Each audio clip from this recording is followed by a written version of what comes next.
napakagandang opportunity yung Pasko para tayo makapagbigay ng encouragement. Alam mo, in Isaiah chapter 9 verse 2, sabi doon, ang mga taong naglalakad sa kadiliman ay nakakita ng dakilang liwanag.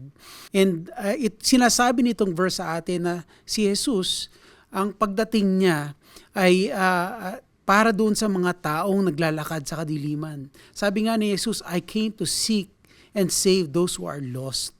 No, yung mga taong hindi alam saan pupunta, mga taong depressed, maraming mga tao sigurong lulong sa kasalanan. And Jesus came for them.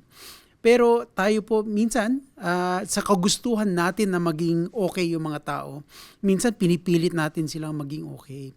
Pero dapat alalahanin natin na hindi tayo dapat mamilit.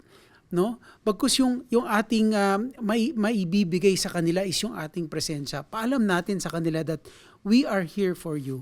Na tayo makinig muna. Minsan kasi madaling parang isolve yung tao, no? O ito lang gawin mo, magiging okay ka na. But the important thing is, unang-una, listen. No, makinig tayo. Ano bang kanilang pinagdadaanan? Hindi naman nila minsan kailangan ng sermon agad.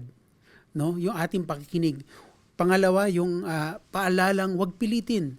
At the end of the day, ang Diyos talaga makakapagbigay ng tunay na encouragement sa puso nila.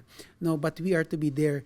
And yung pangatlo is yung ating presensya to assure them na kahit ano man ang kanilang pinagdadaanan, we will be there for them. And napakagandang ipaalala sa kanila na kaya dumating si Kristo.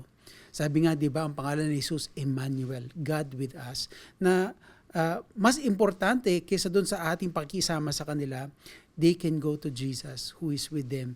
At doon nila mararanasan yung tagumpay sa kanilang depression and experience true joy.